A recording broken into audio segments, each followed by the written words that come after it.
A paz do Senhor, igreja. Ao amado da nossa alma, seja honra, glória, louvor, sabedoria. É por causa de Jesus que nós estamos aqui. Quem está aqui por causa de Jesus, diga glória a Deus. Eu também estou aqui por causa de Jesus. Aos nossos irmãos internautas, o nosso cumprimento, a alegria de tê-los conosco no culto desta noite, que é o culto da palavra da Devip Queimados, terça da unção pela palavra. Hoje tinha gente perguntando, eu não estou localizando o encerramento do livro do profeta Malaquias. Você não estava localizando porque não aconteceu. Mas agora nós estamos aqui para dar continuidade. Eu estou aqui com a minha Bíblia, graças a Deus. Quem trouxe a Bíblia? Quem tem a Bíblia? Isso, glória a Deus. E também estou com esta aqui, aberta já, em Malaquias capítulo 3. Faça isso também, abra sua Bíblia em Malaquias capítulo 3. Nós queremos dar boas-vindas a todos os irmãos que nos visitam hoje e fazer uma menção especial à irmã Elisângela, que é a irmã da Cátia e da Celi. Dá um sinalzinho com a mão, Elisângela. Que bom, falamos de vocês ontem e hoje a Elisângela está aqui, não foi isso? Cadê a Celi? Falamos do Carlos lá na casa do pastor Edson e da Carla, e hoje você está aqui. Que bom te ver, Deus te abençoe. Serve ao Senhor lá em Caratinga, né? Tem uma família maravilhosa que nós amamos e tê-la aqui nos abençoa.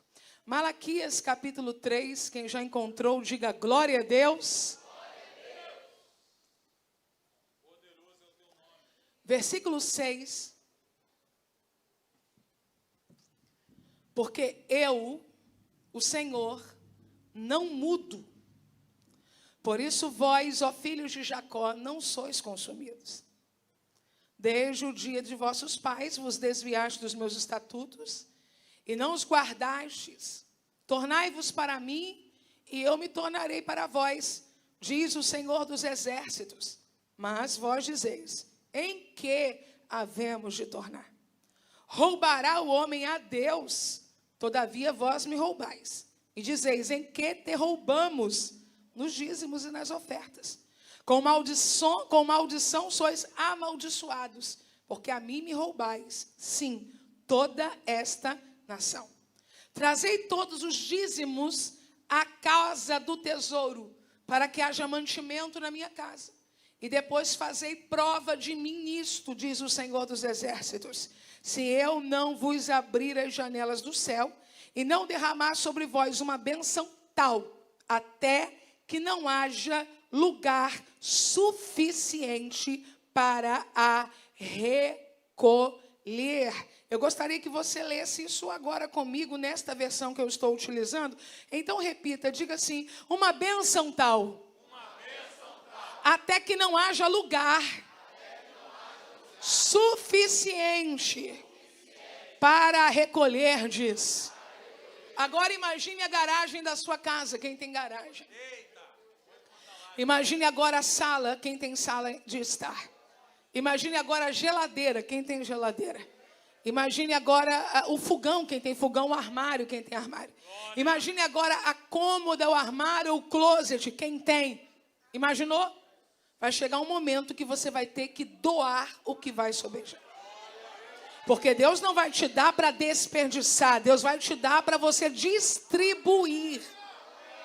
Segure na mão de alguém e diga a esta pessoa, o que não couber, não é seu. Vai encher, encher. E quando transbordar, reparte, distribui, envie. Diga para alguém, não é para vender. Diga para alguém, não é desapego. Não é bazar. Diga, é distribuição voluntária. Diga a ele, Deus vai usar a tua casa como duto de milagre. Vai passar por lá para chegar longe.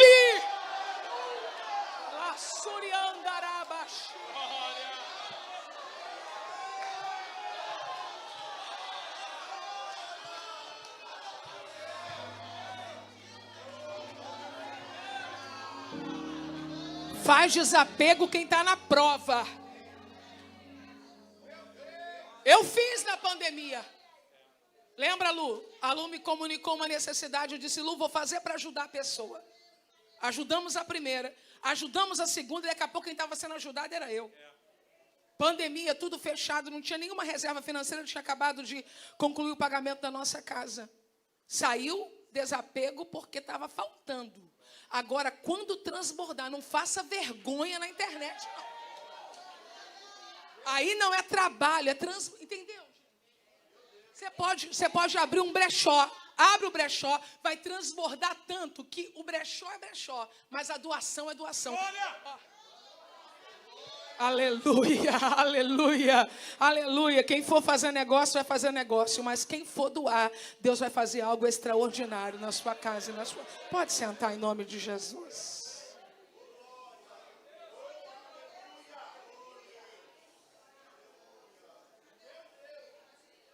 Como os irmãos bem sabem, nós não tiramos o culto de terça-feira hoje para falar só sobre finanças, né?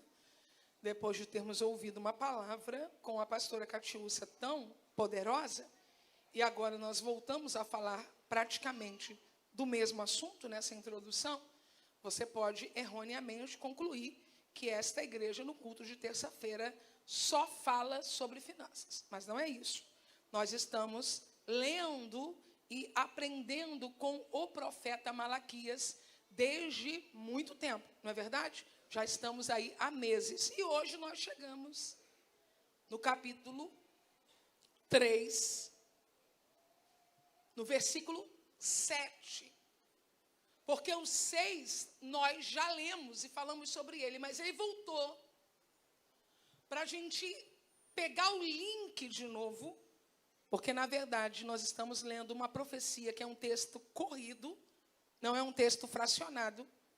Então, nós vamos precisar entender o que havia acabado de acontecer para que a gente possa continuar.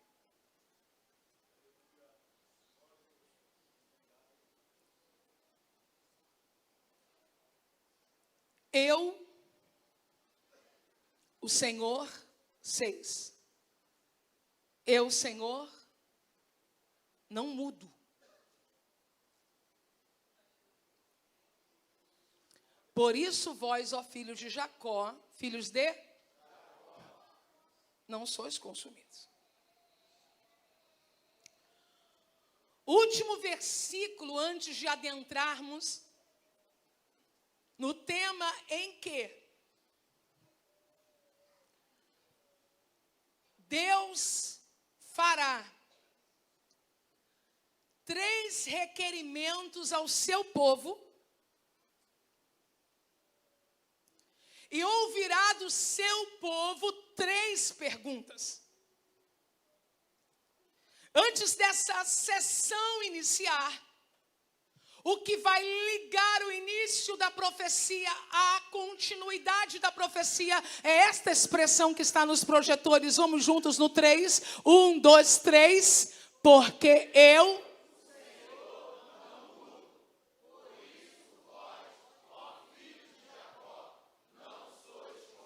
Aqui se apresenta um atributo de Deus.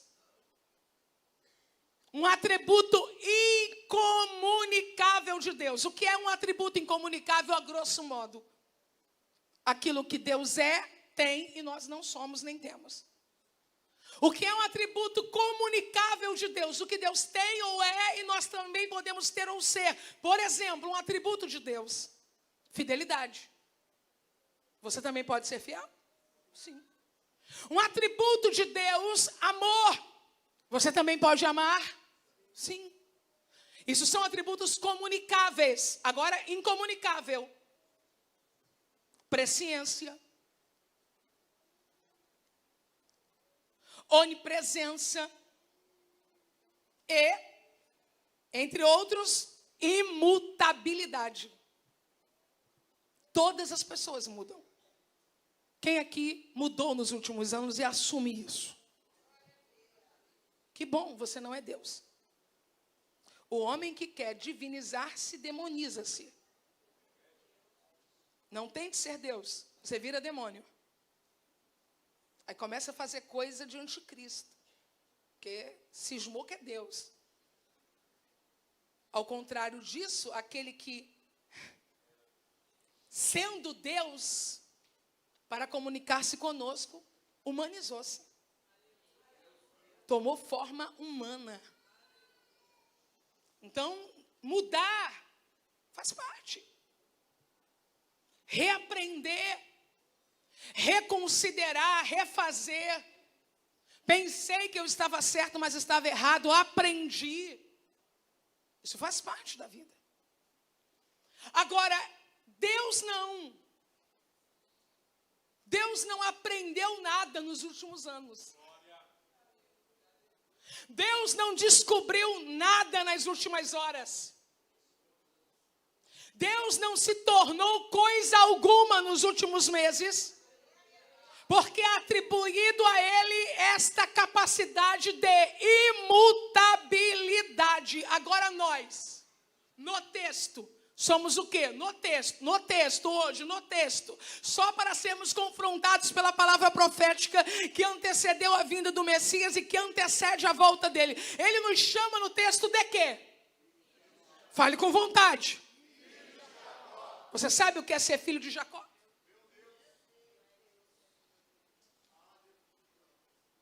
Não é filho de Israel.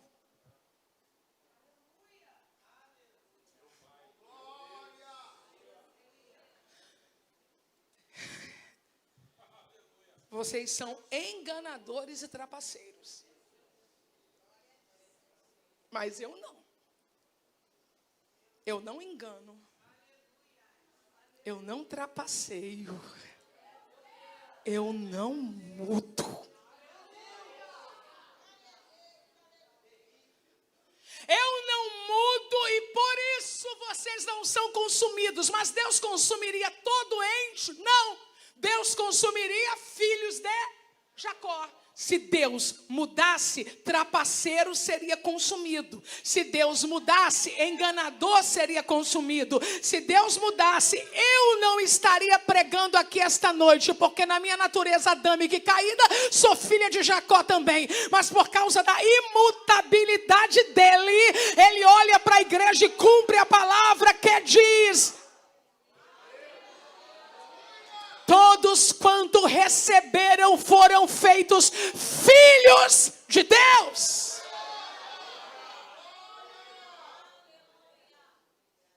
Você já tentou brincar de Deus? Se eu fosse Deus. Se eu fosse Deus. Se eu fosse Deus. Teve um homem que pensou sobre isso e ele falou algo que nos representa. Lutero certa vez disse: se eu fosse Deus, partiria o mundo em pedaços. É, meu filho, glória a Deus. Certíssimo. Errado não está, né? Eu não, pastora. Claro que sim. O indivíduo fecha o seu carro, você tem uma ânsia de ira, que se você tivesse armado, você agiria de outra maneira. Falam mal de você, você vai na porta da pessoa. Porque se eu não falar, eu morro. Você já tinha matado a humanidade inteira no lugar de Deus. O que garante a nossa sobrevivência não é a pessoa que está sentada do nosso lado, porque ela só nos aplaudirá enquanto fizermos o que ela acredita ser certo. Eu estou aqui por causa da imutabilidade divina. Quando você estava no ventre da tua mãe, ele disse: eu te escolhi. Quando você saiu do ventre, sua mãe chorava sem parar e ninguém te suportava, senão sua mãe. Ele olhou para você e disse: eu te escolhi. Na pré-adolescência você ficou rebelde, ele disse: eu te escolhi. Da adolescência para a juventude você deu cabeçada direto, e ele disse: eu te escolhi. Na fase adulta você viveu de altos e baixos, e as pessoas se comportaram com você como se comportavam com Paulo. Tá dando certo, é um Deus. Tá dando errado, Deus tem que matá-lo. Mas você não sucumbiu, porque Deus nunca mudou acerca do que ele disse. Eu não mudo. Agora vocês estão tristes. Vocês nem parecem filhos de Israel. Está falando com o povo de lá. Mas hoje está falando com a gente. Ok? Estou pregando para eles. Eles não estão aqui. Vocês estão tristes. Vocês estão trapaceando e vocês estão enganando. E eu vou provar aqui no texto quando e por quê. Nesse momento eu entro no escopo da mensagem com a seguinte proposta. 3 perguntas feitas pelo povo de Deus, que nesse texto vai ser tratado como filhos de Jacó, será respondida no texto. Como é que nós vamos dividir isso para quem quer se organizar mentalmente ou anotar? Queixa de Deus, pergunta do povo e resposta de Deus. Posso repetir? Queixa de Deus, pergunta do povo, resposta de Deus. Podemos ir juntos agora? 1, 2, 3. Queixa de Deus, pergunta do povo, resposta de Deus. Vocês agora, 1, 2, 3.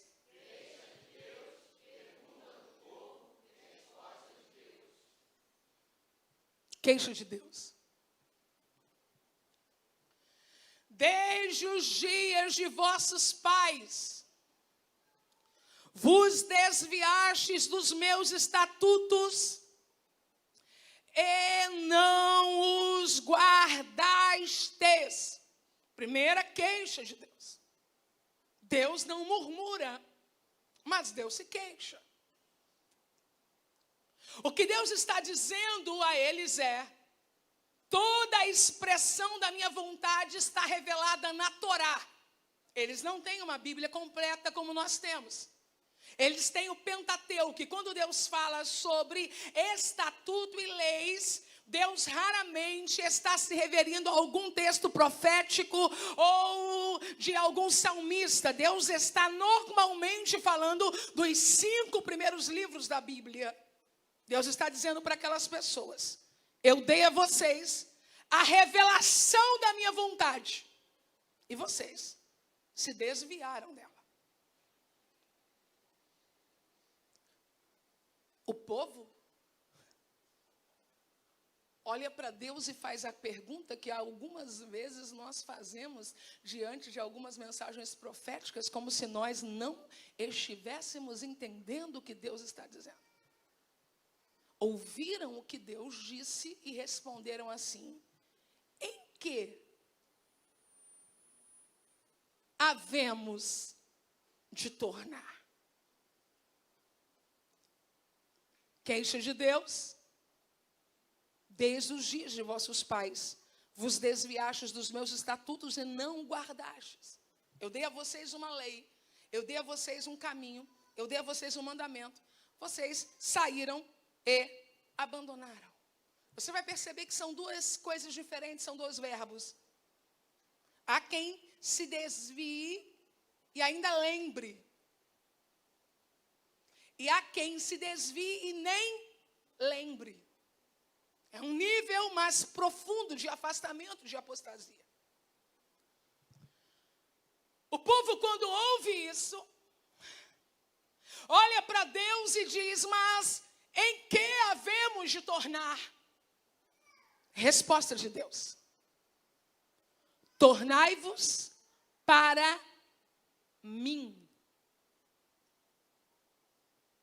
Olhe para cá, para você não perder o que eu estou dizendo. Não precisa reagir dizendo amém ou glória a Deus, se isso não for um momento a você. Eu quero que você entenda o que eu estou dizendo. Deus diz para eles: vocês abandonaram a minha lei desde o dia dos pais de vocês. Vocês não guardaram, vocês desviaram. E eles olham para Deus e dizem: em que havemos de tornar? Eu acredito que toda pessoa que está afastada, toda pessoa que está fraca, toda pessoa que não tem congregado, toda pessoa que está distante da igreja, eu disse distante da igreja, deveria ouvir essa resposta esta noite. Porque algumas pessoas pensam que precisam voltar para a igreja. Não é isso? Voltar para a igreja. Os que estão fracos pensam: eu preciso voltar a congregar. Os que estão mais lentos dizem: eu preciso voltar a orar. Os que tinham um ministério efusivo dizem: eu preciso voltar a pregar e cantar. Os que pararam de servir em fidelidade financeira dizem: eu preciso voltar a ofertar e a dizimar. Mas Deus não está dizendo isso. Deus está dizendo o seguinte a eles: tornai-vos para mim. Com o temor do Senhor, eu quero dizer algo para a igreja nesta noite. Existem pessoas que voltaram ao templo, mas não voltaram a Deus. Agora eu vou falar algo um pouco pior. Existem algumas que nem saíram do templo, mas ainda não voltaram para Deus. Você não precisa voltar a cantar. Isso é consequência. Você não precisa voltar a pregar, isso é consequência. Você não precisa voltar a entregar oferta e dízimos e usar o seu kit crente. Para quem olhar para você e dizer: esse aí é um crente, ele está crente da cabeça até os pés. O primeiro passo não é recuperar guarda-roupa nem fama. O primeiro passo não é recuperar microfone nem cadeira. O primeiro passo não é recuperar nome diante das pessoas. Deus está nos chamando nesta noite dizendo: eu quero que você volte para mim. Você saiu de casa, deixou sua esposa, deixou seu esposo e voltou para casa. Mas eu te pergunto, já voltou para Deus? Você saiu da congregação, você deixou de congregar e agora você voltou para Deus? Esta noite Deus não está nos chamando para a liturgia. Essa noite Deus não está nos chamando para a membresia. Não distorço o que eu estou dizendo. Estou falando de uma escala de valores. Esta noite Deus não está nos chamando para entregar o dízimo nesse momento. Esta noite Deus não está nos chamando para sapatear, rodear, falar em línguas, marchar e profetizar. Deus está dizendo: volta para mim, volta para mim, volta para mim.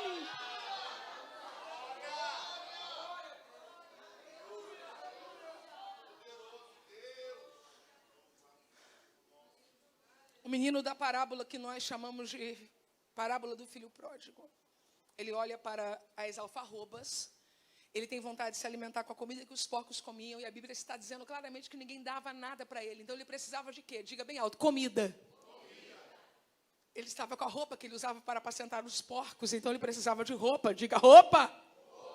E quando ele começa a pensar em como vivem os jornaleiros do seu pai, a saber, servos, ele diz: meu Deus, os servos na casa do meu pai, eu estou parafraseando, vivem melhor, eles têm comida, eles têm... Mas quando ele desenha na mente dele: eu vou voltar.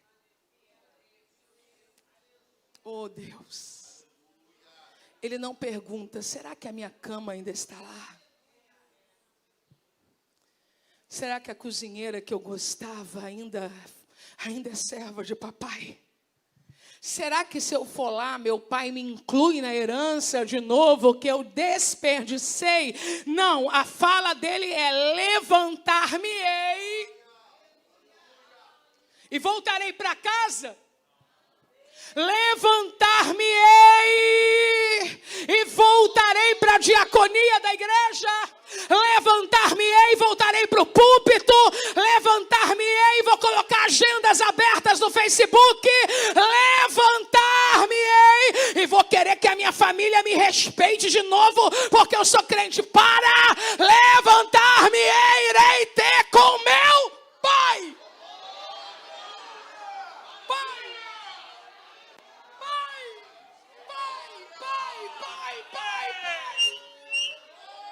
O que eu perdi de mais valor quando me afastei não foram as coisas, nem as pessoas, foi meu pai. O que eu mais perco quando me distancio, não oro, não busco, não são as iluminações que fazem as pessoas dizerem: oh, irmã Helena Raquel, tem uma visão sobre o texto tão maravilhosa. Esse é o resultado, meu irmão, de alguma coisa que Deus, por sua graça e misericórdia, quer fazer. Quando eu não oro, quando eu não leio, quando eu não busco, eu não estou perdendo a agenda, eu não estou caindo no ranking de melhores ou piores.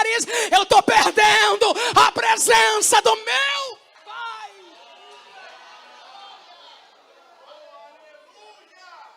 Levantar-me, rei, irei ter com o meu pai.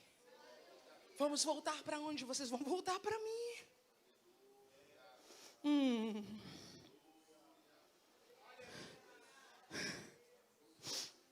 Tornai-vos para mim. Porque as pessoas, elas dizem assim, vou dar um gelo nela, depois eu perdoo. Sim ou não?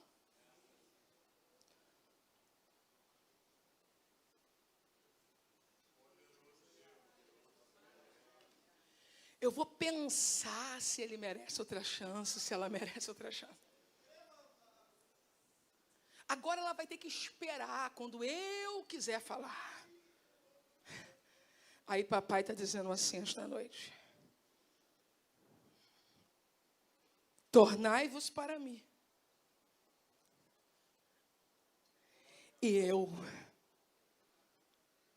me tornarei para vós. Fala forte com alguém que está próximo a você. Com Deus não tem joguinho.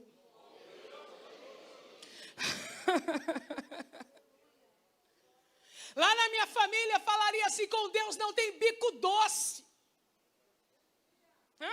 A namorada quer voltar, mas faz bico doce. O namorado quer perdoar, mas faz bico doce. O amigo quer dar uma outra chance, porque você fazia parte de uma construção de relacionamento que grita a ausência, mas ele faz bico doce. Deus não está olhando para esta igreja esta noite dizendo, eu vou pensar se recebo vocês. Ele está olhando para mim que estou pregando, para o pastor que está apacentando e para a igreja. E está nos dizendo esta noite, volte para mim, eu volto para você. Volte para mim, eu volto para você. Um dos impeditivos para nos aproximarmos de algumas pessoas depois de algumas questões que nós cometemos é o receio de não sermos recebidos. Sim ou não? Quando você vacila muito, você tem que pedir perdão a pessoa. Ai, meu Deus, será que vai aceitar, vai gritar, vai falar? É normal. Mas entenda que com Deus não é assim. Deus já deixou previamente acordado. Eu sei que você vai desviar. Deus está dizendo para mim, Helena Raquel, eu te conheço. Você vai ter dia que você vai esquecer da minha lei, não vai guardar nada. Mas olha para cá. Já deixo uma coisa tratada com você previamente. Se você voltar-se para mim, eu me voltarei para você. Levante a sua mão e diga, glória a Deus. Já está tudo garantido. Aleluia! E dentro da resposta inicial, quem está comigo, diga aleluia. Há um gancho para a segunda pergunta, não perca isso. E o gancho é: antes de tornar ao templo, as músicas, as ofertas, os votos voltem para mim. E do nada, ele engana, sem abrir ainda a terceira sessão, a segunda sessão, ainda estando na primeira. Coloca o versículo 8 para mim. Ele não foi para a segunda sessão ainda, ele está ainda tratando do primeiro tema. Mas ele linka. E eu gostaria que você repetisse e falasse só a primeira frase. A gente consegue só a primeira? 1, 2, 3. Roubará. Quem está falando? Deus. Deus. Deus. Não é Malaquias. Malaquias está profetizando na primeira pessoa. Quem está falando é Deus. Roubará o homem a Deus. Bom, ele está falando de voltar para ele. E enquanto ele está falando de voltar para ele, sem antes transicionar de forma definitiva para a segunda parte da questão, ele propõe essa reflexão. É possível conseguir isso? Olha para mim, para você entender a complexidade, por que é uma pergunta. Você conhece Silvio Santos? De televisão? Você consegue roubar ele? Não.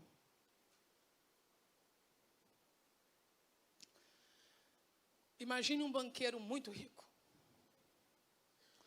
Ou imagine o homem que seja a fortuna número 1 hoje no mundo. Você conseguiria roubá-lo? Não. Porque não é tão fácil assim, não é verdade? Uma coisa é, num desvio de conduta, de caráter, de postura, mesclado talvez a um desespero motivado pela própria ação maligna, uma pessoa roube um celular. Roube um carro. Tirar um carro de mim, do Eliomar, É possível, já foi feito, inclusive. Mas como que alguém vai roubar a Deus? Por isso a pergunta é para gerar realmente perplexidade. Roubará o homem a Deus? Se você entende que apenas os atributos de Deus pertencem a Ele, eu responderia: roubará o homem a Deus? Não. Você pode roubar o poder de Deus? Você pode roubar a glória de Deus? Você pode roubar a fidelidade de Deus? Então, se a gente pensa que o que é de Deus são seus atributos, podemos roubar? Não. Se nós pensarmos no celestial, você pode roubar a casa de Deus? O trono de Deus? Os anjos de Deus?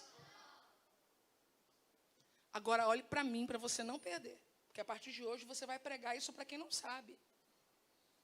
Ok?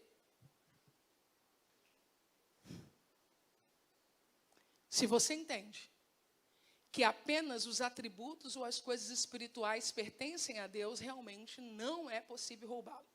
Olha para mim. A questão é que o dinheiro de Deus vem na mesma folha de pagamento que o seu, mas não é seu.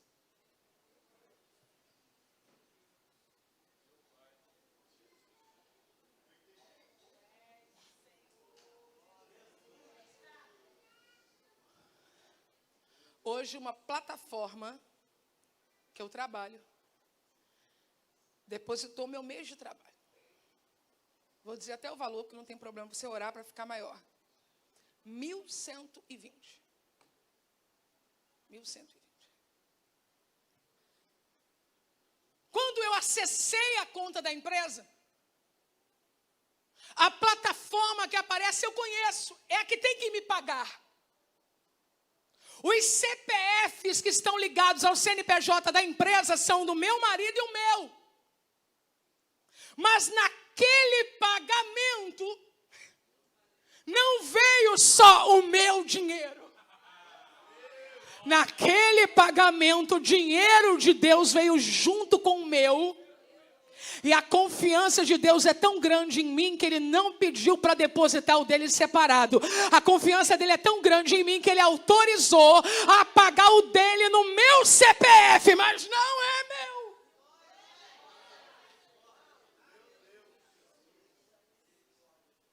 Tem idoso na sua família? Tem uma pessoa de bem na sua família? Eu não estou brincando não, é sério. De bem, que pega o cartão do idoso, vai receber para ele e traz o dinheiro? Tem isso na sua família ou só na minha? Tem picareta que pega o cartão do idoso, pega o dinheiro e pensa que é dele? É a mesma coisa. Você tem o cartão, você tem a senha, mas o dinheiro... Aí eu vou perguntar de novo. Roubará o homem a Deus? Vocês respondem. Não, não é possível. Vamos lá? Roubará o homem a Deus? Sim. Sim. Você diz não. Diga bem alto. Não. Não, você não. Mas a pergunta não é você. A pergunta é, uma pessoa humana tem capacidade de roubar o que é de Deus? Sim. A glória? O poder? O trono? Os anjos? O dinheiro? Sim. Porque inconfiança vem na sua conta. Inconfiança vem na mão do seu cliente. Em confiança, o dinheiro de Deus vem na sua aposentadoria. Em confiança, o dinheiro de Deus vem na sua pensão. Mas não é seu. Então, às vezes a gente fica animado. Quem fica animado às vezes, diga aleluia. Aí você olha, quando começa a receber o 13º, fica animado, esquece que vai ter que pagar imposto, esquece que tem IPVA, que vai ter que renovar a matrícula das crianças, que vai ter que comprar uniforme, esquece tudo. Quando olha, fala, Nós fazemos isso em relação a Deus também. A gente olha e faz, Coloca na sua mente, 10% aqui. não é meu. Daqui a pouco eu vou falar sobre a lei e sobre a graça. Eu estou só introduzindo esse tema. Aí Deus agora fecha uma resposta. Quem está comigo, eu digo aleluia. Aleluia. E faz a queixa, tá? Essa cogitação, roubará o homem a Deus, ainda é parte da resposta 1. Agora ele volta para fazer a queixa 2. E a queixa 2 de Deus é esta aqui. Vós me roubais. Quem está falando? Deus mente? Então vocês sabem perfeitamente que uma pessoa pode roubar a Deus. Vós me roubais. Agora eu quero que você entenda o que é roubar aqui. Não é usar arma. Não é furto. Não é latrocínio. A expressão aqui, redobre sua atenção. Possivelmente o verbo original dela seja trapacear. Inclusive o verbo roubar e trapacear na língua bíblica, eles têm uma variação pequena. Tanto eles podem apresentar um sentido próximo, como de fato possa ser que na língua original a ideia seja, pode o homem trapacear a Deus? Pode o homem roubar a Deus? Pode o homem enganar a Deus? Provérbios 22 e 23 vai usar o mesmo verbo que está aqui em Malaquias. E é a única vez na Bíblia inteira que esses verbos aparecem. Malaquias e Provérbios. Todas as outras vezes que você ouvir roubo, não é, de fato, na língua original, o mesmo verbo. Não roubes ao pobre, porque é pobre. Nem atropeles na porta do aflito. Segure para mim no 22, filha. O que o pobre tem para você roubar? Mas quando você diz a ele que vai fazer e não faz, você está trapaceando, roubando a partir de um contrato, um combinado que não foi cumprido. Você rouba do pobre quando você tira um direito dele, por exemplo. Inclusive, isso é a cara da política no mundo, potencializada no Brasil. Quando o indivíduo tira a merenda de uma criança que só vai ter aquela para comer o dia inteiro. Você entende?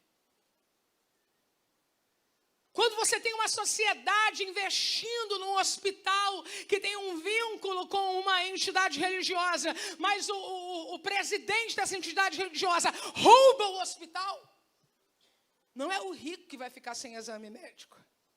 Não é o rico que vai ficar sem medicamento. É o pobre.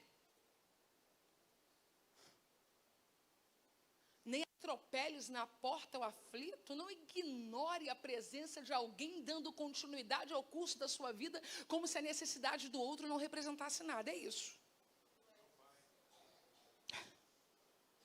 Porque tem uma promessa. A Bíblia não tem promessa só para crente, não. A Bíblia também tem promessa para sem vergonha. Versículo 23. Tomara que um deles assista a mensagem. Porque o Senhor defenderá a sua causa em juízo. E aos que os roubam, Ele lhes tirará a vida.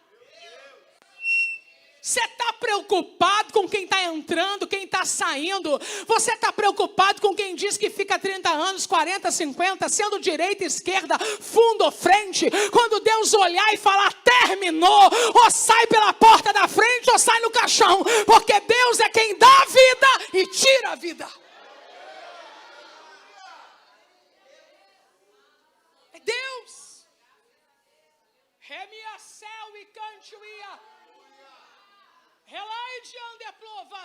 Então não entre por esse caminho de roubar os pobres. Não entre por esse caminho de atropelar pessoas à porta. Tirar o direito dos outros. Quando você não dá um empregado que é direito dele, você está roubando o direito dele. Quando você pega uma conta de energia ou de telefonia de uma cidade morando em outra para ter um recurso que não é seu, você está roubando de quem está lá. Quando você omite quanto ganha quem mora em sua casa para receber o dinheiro, você está roubando e alguém está deixando de receber. Pastora, mas os políticos também roubam. E o que você tem com isso? Você é filho de Jacó ou filho de Israel? Você vai perder a tua dignidade espiritual por causa de quanto? Gente, pelo amor de Deus, gente, nós somos igreja. É seu direito, é seu, não é seu. Não é seu. Agora você imagina a irmãzinha robusta como eu, estufando a barriguinha para fingir que é grávida, para passar na frente na fila.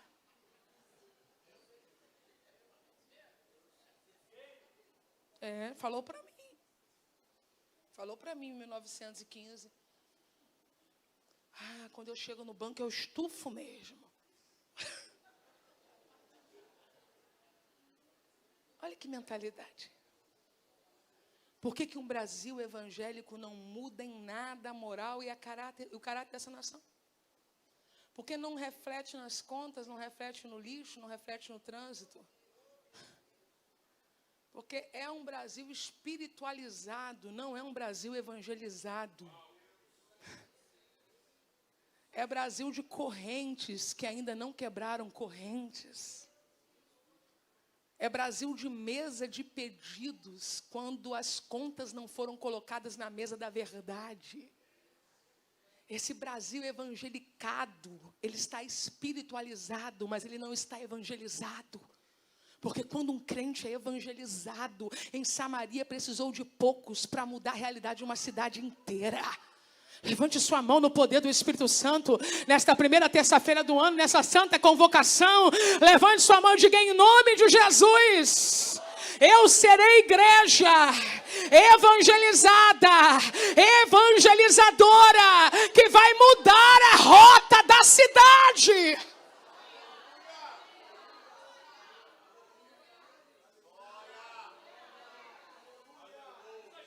Já entregou os livros escolares que o seu filho levou para casa, mas que não pertencem a ele?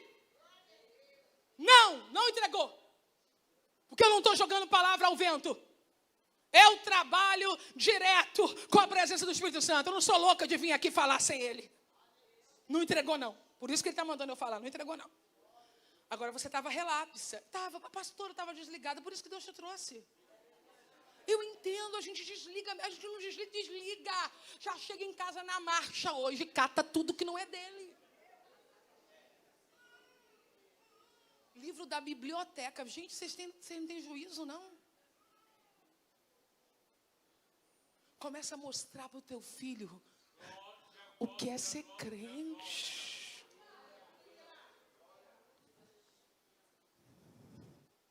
Vós me roubais. Deus afirmou: vós me roubais. Pergunta do povo: em que te roubamos? Vamos lá no 3, 1, 2, 3. Em que? Em que? Em que?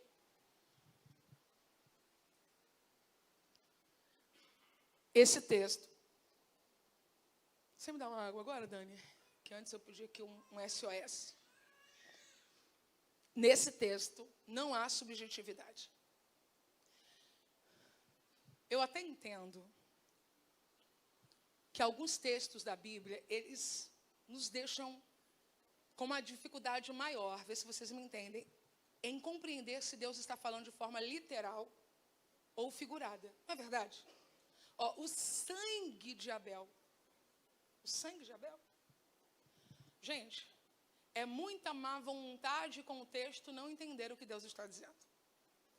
O povo pergunta dentro da mensagem profética: em que te roubamos? E o Senhor responde sem subjetividade alguma. E quando alguém consegue distorcer algo que não expressa a menor dúvida sobre a sua literalidade, o que está acontecendo é uma exegese mesclada com mau caratismo. Ouça o que Deus responde.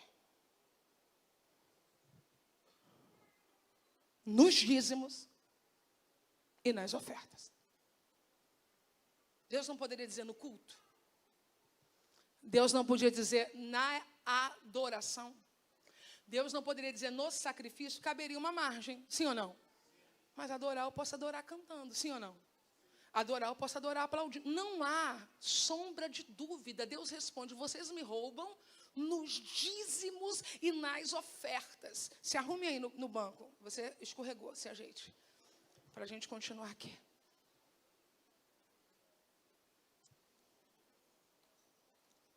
Vamos entender o que é dízimo.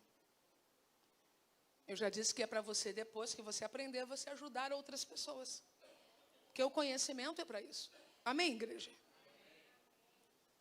O que é dízimo? Eu vou explicar para você e depois a gente vai provar na Bíblia. Dízimo é a 10ª parte de todo produto. Todo produto. Bem como rebanho e gado. Tudo isso pertencia ao Senhor. E deveria ser oferecido a Ele. Oferecido a quem? Deveria ser oferecido a Ele e entregue aos levitas que prestavam serviço. Dízimo não é aquele animal queimado. Entende? Aquilo é oferta.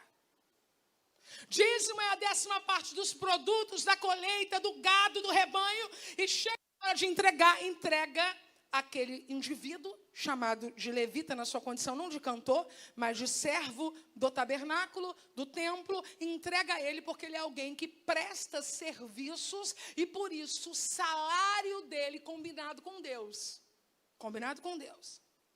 é o dízimo que é entregue ali. Até aqui você está comigo? Diga aleluia.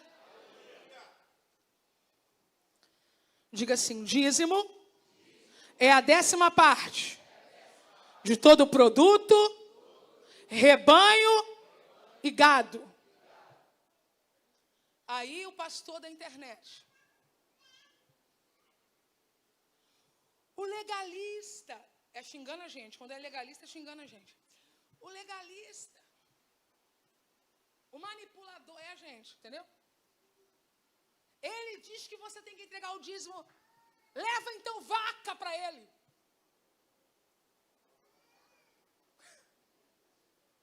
Leva saca de arroz para ele. Porque era isso que as pessoas entregavam. Quem está comigo, diga aleluia. Diga bem alto. Certo.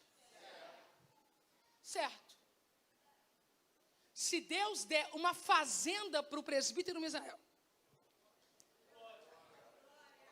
e ele voltar a negociar como nos dias primitivos, não recebendo dinheiro, mas fazendo troca de produtos, o dinheiro não vai passar pela mão dele. Ele vai ter que trazer o quê? Vaca. E o Eliomar já disse aqui que vai levar para Campestre.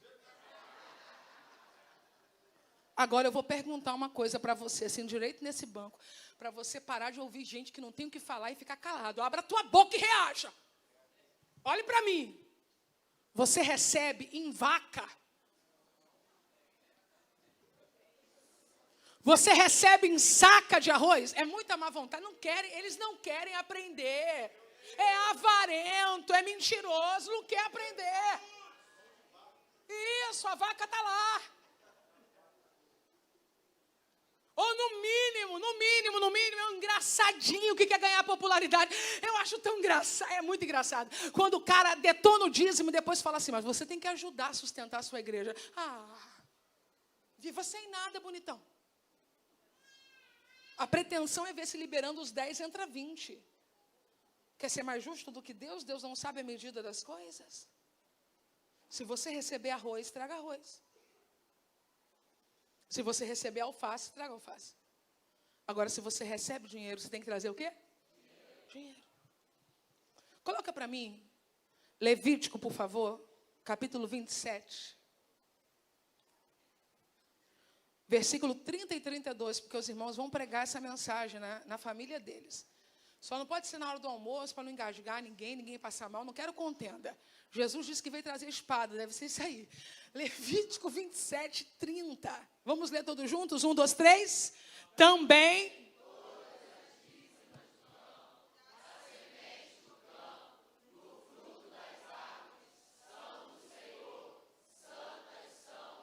Agora vá para o 32. 1, 2, 3.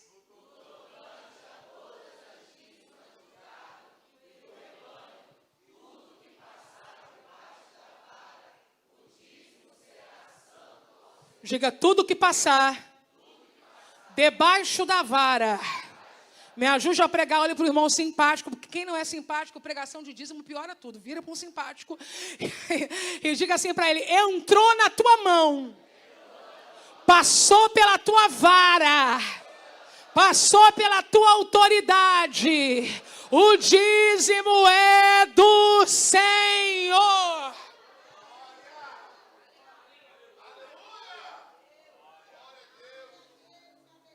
E se eu ganhar uma casa, pastor?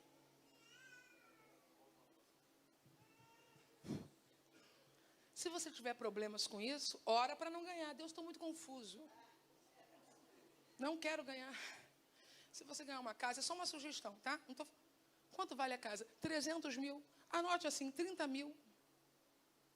E durante a sua vida, você vai entregando. Quando você vender a casa, você já terá entregue o dízimo. Agora, se você não entregou, quando você vender a casa, 10%. Ainda não foi entregue. Os irmãos entendem? Quem é dizimista e paga prestação de carro, não vai entregar o dízimo quando vender o carro. Exceto se ele fez um propósito com Deus. Não tem umas coisas amarradas, irmãos? Quem aqui sabe que tem coisa na vida da gente amarrada? E eu nem sou da Universal, mas que tem. Eu estava em um lugar orando com meu esposo, orando, e quando nós saímos dali orando, oh glória! Eu disse assim, Eliomar, eu recebi uma palavra do meu irmão, pastor Eduardo Gonçalves. Ele disse para nós começarmos a orar, para que crentes que tenham causa na justiça sejam liberadas. Não fica triste com a sua pastora, não, que eu te amo muito, mas eu estou orando para os dizimistas. Para gente, não é gente que está de conversa fiada. Se eu receber 400 mil, eu trago uma oferta especial, 500. Como é que é, pastora Carla? Tá de brincadeira comigo? Gente, falando muito sério, Deus quer fazer uma coisa na nossa igreja, não é verdade? A pastora Catiúcia falou que a conta não fecha, mas Deus vai fazer uma coisa aqui. Quem entendeu o que foi dito? Quem entendeu o que foi dito? Então, coisas que estão retidas na vida de fiéis serão liberadas nos próximos meses para chegar aqui, porque vai chegar na tua folha, mas não é teu. Dá um glória, meu irmão, dá um glória. Ah, pelo amor de Deus, você tem que entender com lógica. Se Deus colocar na tua folha de pagamento 50 mil para esta igreja, isso indica que você vai ficar com 450. A gente pede para uma pessoa ir pegar um dinheiro para a gente comprar uma coisa, aí quando a pessoa volta entregando, a gente pega, tira uma nota de 10 e dá para a pessoa. Aí, toma um sorvete. É ou não é? Você imagina quem é Deus? Você poderia entregar o salário, ele puxar uma nota e dizer, vai lá tomar um sorvete. Mas ele olha para você e diz, administra 90. Porque com 10 eu mantenho a minha casa sem problema.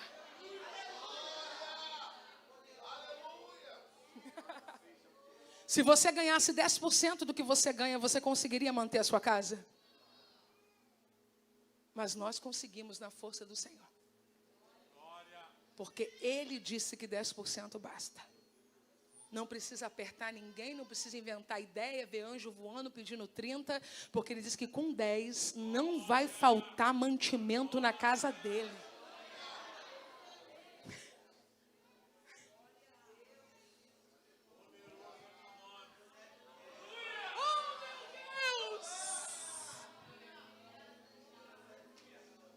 E quando falta, pastora, quando os 10 não chegam. Ah, não falta não, pastora, falta sim. Anda por aí que você vai ver. Falta sim. Novembro e dezembro a gente tem que ir. Meu Deus, as crianças.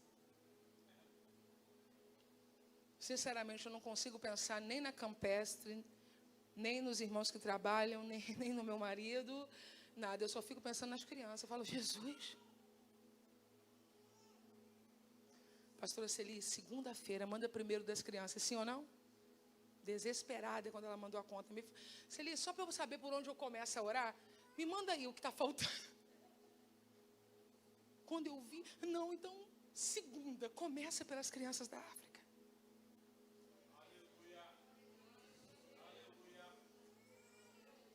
Não pode faltar lá, irmãos. Não pode faltar lá. Não pode faltar lá. E depois Deus vai fazendo. Porque Deus vai nos convertendo. Quem está comigo, diga aleluia. Coloca para mim Números 18. Pode deixar que eu não vou passar do horário. Versículo 21 e 24.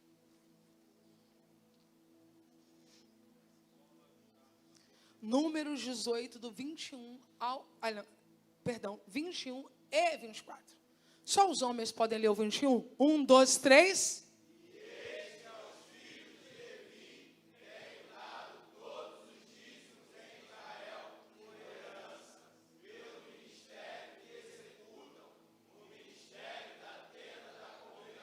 Agora o 24 para as meninas, as mulheres lerem. 1, 2, 3.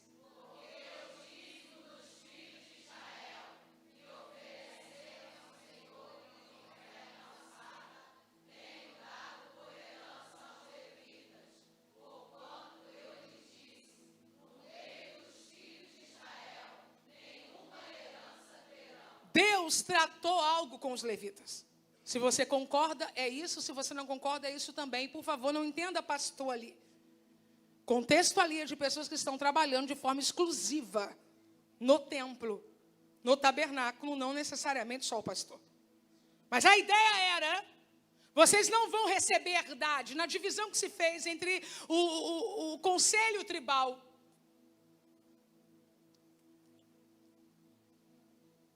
cada tribo recebeu sua parte. Até as meio-tribos receberam. O levita não recebeu porque Deus fez um acordo. Quando o povo trouxer o dízimo, vai ser para mim, Deus. Mas eu vou entregar a vocês. O povo vai entregar a vocês. E vocês vão viver com isso. Quem está entendendo, diga aleluia. Aleluia. Contexto de hoje. Na maioria das vezes, irmãos, eu disse na maioria das vezes, o pastor não é o único subsidiado em uma igreja. Especialmente quando esta igreja entra em crescimento. Esta igreja precisa de pastor em tempo integral.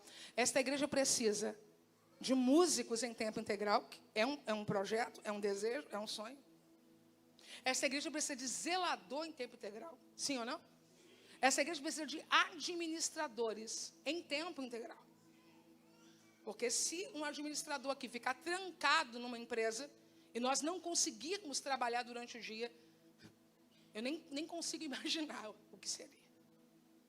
Construindo um prédio, pagamos trabalhadores. Até aqui todos entenderam? E queremos mais coisas. Queremos mais coisas. Queremos professores subsidiados, ministrando as aulas no Ibadevip. Queremos pessoas que trabalham com mídia e som em tempo integral. E eu já disse no grupo de mídia que essa bênção é para quem hoje é voluntário. Para quem hoje não faz nada, continua na tua aí. Porque quando Deus chama a ficha é assim. Deus chama primeiro quem é voluntário. Sim, sim. Nesta igreja foi assim desde sempre. As pessoas que passaram por aqui trabalhando eram aquelas que quando não recebiam nada para fazer, faziam da mesma maneira.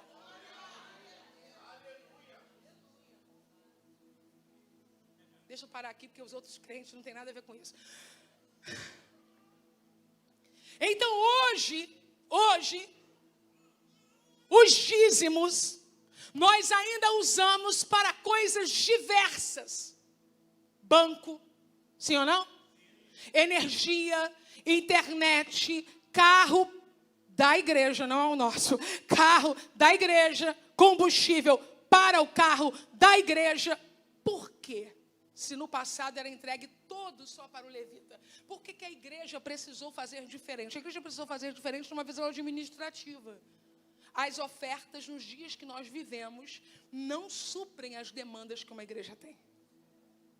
Se fracionar, irmãos, eu estou falando pelo Espírito, eu não estou falando aqui porque está faltando nada, ou reclamando, é só uma questão administrativa. Se fracionar o que essa igreja gasta de energia elétrica para as ofertas que recolhemos durante a semana, não paga a luz. Então, aquele irmão que é dizimista, ele não está sustentando só o trabalhador de tempo integral. Ele está mantendo a luz acesa, o ar aceso, a água no bebedouro. Vai dando glória por esse crente. Ele paga a parcela da van, ele paga pedreiro, ele paga servente, ele compra material de limpeza, ele sustenta criança na África, criança entre os ribeirinhos do Amazonas, centro terapêutico funcionando. Ou seja, a igreja avançou ainda mais nos dízimos do que o povo de Israel. Nós só precisamos acelerar em que parte? Na oferta. Porque no tempo deles, as ofertas eram capazes de suprir todas as questões. E os dízimos supriam a parte que cabia àqueles que trabalhavam no templo. Eu não vou sair do tema dízimo e a gente vai concluir os outros temas na próxima semana, porque eu quero mostrar para vocês o que aconteceu nos dias de Neemias, quando essa onda maligna que está passando no mundo passou lá. Neemias capítulo 9, minha querida, é uma leitura um pouquinho extensa, é do 33 ao 38. Neemias 9, do 33 ao 38. Eu vou contextualizar para te ajudar. Neemias agora, ele está conversando com Deus e fazendo com Deus uma aliança sobre a questão das finanças, para que, em nome do que Deus tem dado ao seu povo, quem tem recebido de Deus aqui, diga aleluia. Em nome do que Deus tem dado ao seu povo também possa dar para que a obra de Deus possa funcionar. No 3 vocês vão ler, mas é com a boca aberta, com o coração em chamas, porque é a palavra de Deus. Vamos lá? 1, 2, 3...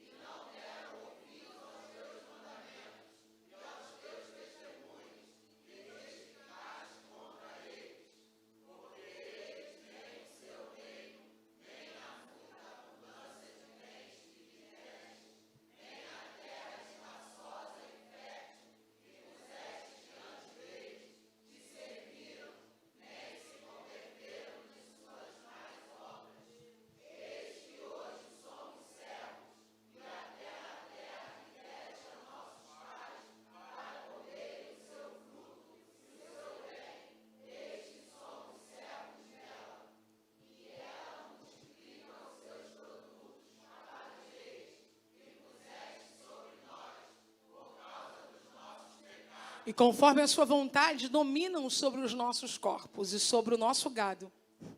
E estamos numa grande angústia. Infidelidade traz grande angústia. Versículo 38. E todavia, é isso que precisa acontecer hoje aqui. Fizemos uma firme aliança. E o escrevemos.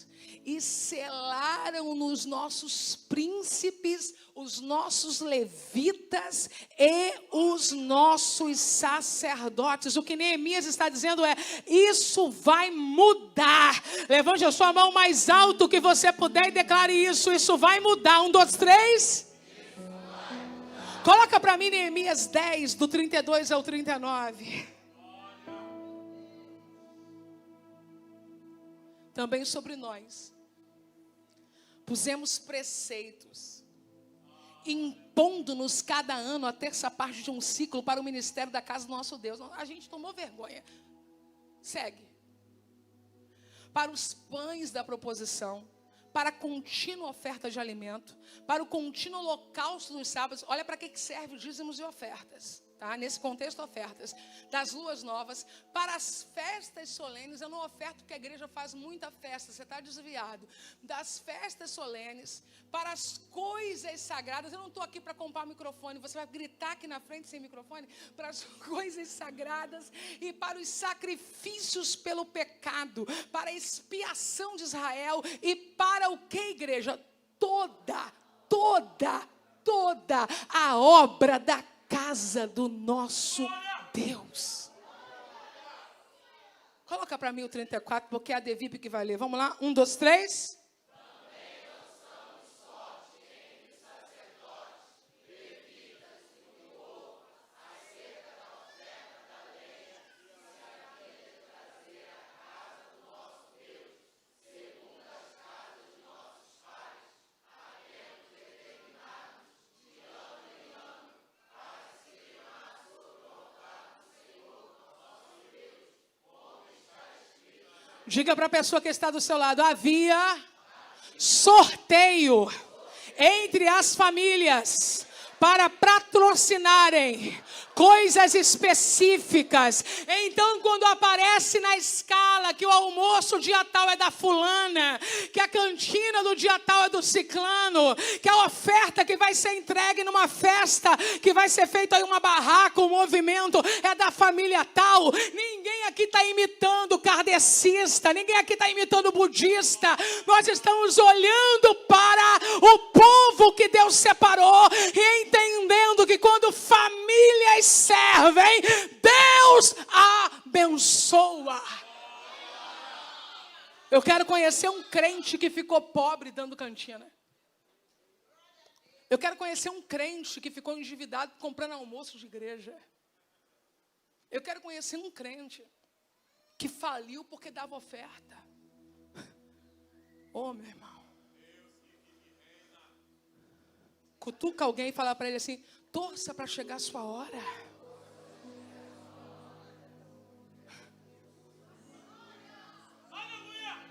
Sabe de quem eu estou lembrando, né, Catiúça? Estou lembrando da irmã Arineide. Quer ver ela ficar feliz e chegar a hora dela. Estou muito triste, pastora. Por quê, Maria? Ninguém me escalou. Oh, gente.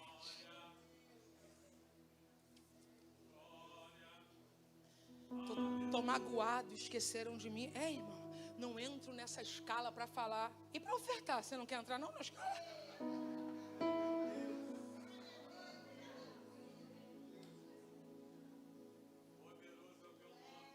Último texto de Neemias.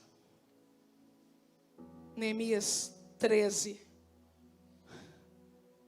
Do 10 ao 14, para você ver o que infelizmente acontece quando o pacto de fidelidade é desonrado por alguém.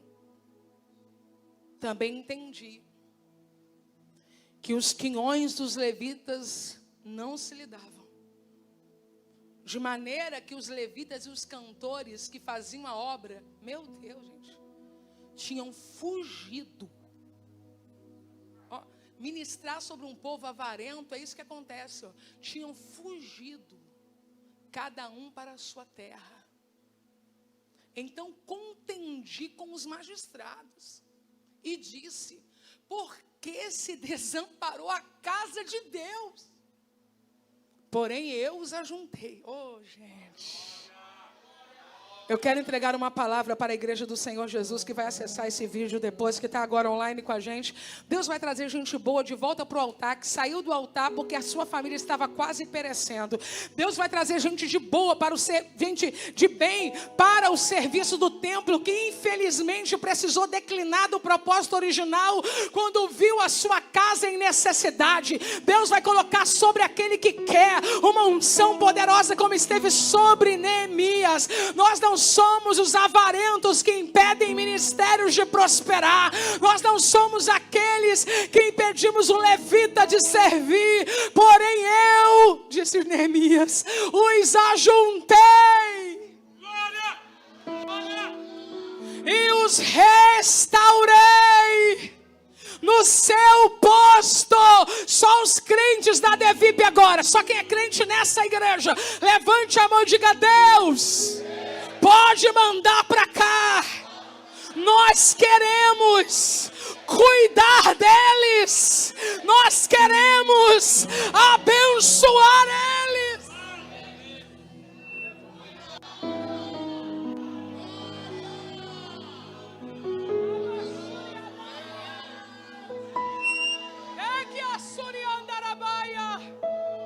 Mande para cá, Deus, os que foram decepcionados, frustrados, abandonados nos campos missionários. Mande para cá, Espírito Santo. Aqueles que pararam de dirigir igrejas porque não tinha nem a passagem para ir. Manda para cá, Espírito Santo. Manda para cá, Espírito Santo. Diáconos que serviam, zeladores que serviam e foram desprezados. Manda para cá, Jesus.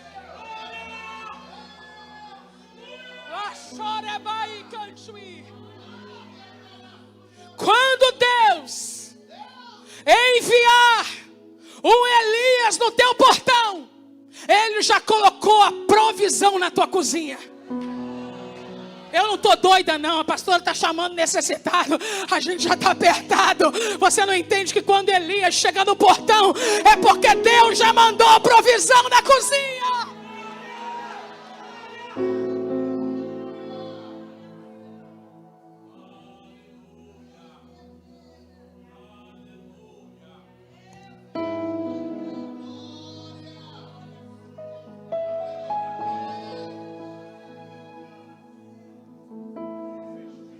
Irmãos, no temor do Senhor, debaixo do sangue de Jesus, pode mandar, Senhor, porque nós não queremos enriquecer aqui. Debaixo do sangue de Jesus, não temos esse projeto. Não temos esse projeto de vida. Queremos ver esta igreja enriquecer, mas não queremos enriquecer com o que esta igreja tem. Não é o nosso projeto de vida. Nunca foi. Nunca foi e não é.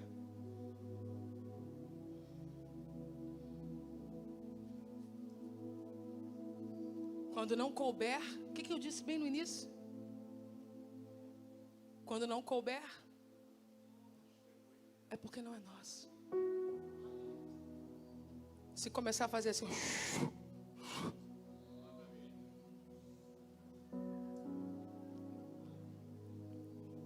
você sabe que esta igreja já doou instrumentos para outras igrejas? Esta igreja já equipou outras igrejas. Porque quando transborda, não é nosso. Não é nosso. E não é só essa igreja aqui não, gente. Eu tenho que falar daqui porque é aqui que eu estou. Igrejas em catedrais, em centros de grandes cidades estão construindo igrejas em lugares. A gente ouve os pastores falando, né, amor? Pessoas do nosso convívio, pessoas que nós amamos muito. Nós vamos visitar as igrejas na África. Eu olho para eles e falo, estão indo lá fazer o quê? Não são crentes aqui? Aí eles vêm com uma história. Esse dia a gente encontrou um que a gente se apaixonou, já fez amizade, que ainda vai de carro. Aí ele, mas eu quero contigo. Como é que é lá que ele passa na cordilheira? Faz aquele percurso para o Chile, né? E passa pelas cordilheiras de carro. Aí a pressão dele teve problema, a esposa quase morreu. Meu irmão, tu vai lá fazer o quê? Tua igreja na capital. Pastor presidente de X congregações, o que ele vai fazer na cordilheira, gente? É porque a igreja entende que Deus não nos chamou para juntar também, enquanto igreja, tesouros da terra. Chega uma hora que você percebe que Deus quer tocar o mundo através de uma igreja. Eu já vou pedir licença aos irmãos internautas, porque o que eu estou falando aqui não tem nenhuma pretensão. Talvez eles não conheçam a nossa realidade. Nós estamos aqui numa pequena igreja, mas Deus tem nos falado que o que Ele vai fazer aqui é para tocar nações. E nós estamos acreditando nisso.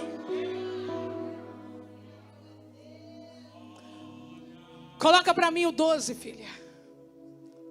Ele contendeu, irmão. Tem hora que você tem que brigar com um crente ruim. Magistrado, sabe? Tem uns administradores oprimidos aí nas igrejas. Então todo Judá trouxe os dízimos do grão, isso é avivamento, tá? Do moço e do azeite aos celeiros 13. E por tesoureiros, meu Deus, pus sobre os celeiros a Selemias, o sacerdote. Não colocava desviado na tesouraria não, hein? Tá vendo? É crente. Selemias, o sacerdote. E a Zadok, o escrivão.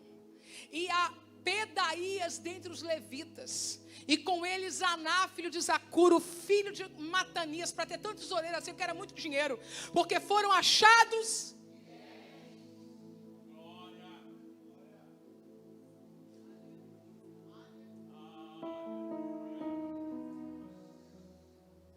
E se lhes encarregou. Eu nem vejo para onde o dinheiro vai. Nem tem que ver. Tu não é fiel. Tu quer ver o quê? Tem que te mandar a conta que não foi paga para o teu zap. Deus trata com fiel. Fiel está vendo. Você está vendo o que Deus está fazendo? Fiel está vendo. Fiel tem hora que senta e fala, meu Deus, como é que conseguiu isso tudo? Fiel, quando chega o vídeo no grupo, meu Deus, já está assim a obra. E o infiel, está devagar isso aqui. Eu nem te conto por causa de quem. Aí o fiel, quando ele sabe quanto ele dá. Ele sabe como ele luta. Ele, pela média do salário dele, ele tira a média dos outros irmãos, porque ele mora no mesmo lugar, tem as mesmas realidades. Então ele sabe mais ou menos quanto cada um vive. Quando ele olha assim, diz, meu Deus.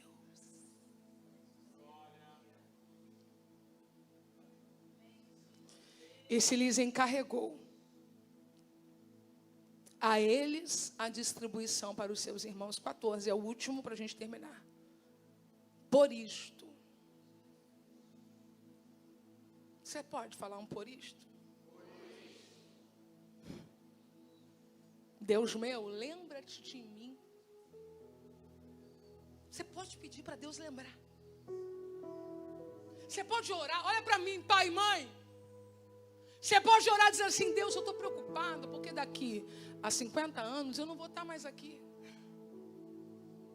Cuida do meu filho. Meu irmão, vou dizer uma coisa para você que eu disse para minha mãe, em outras palavras, pode morrer em paz.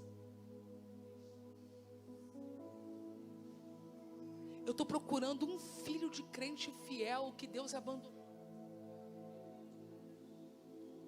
Deus vai cuidar dos teus quando você já estiver na eternidade com Ele.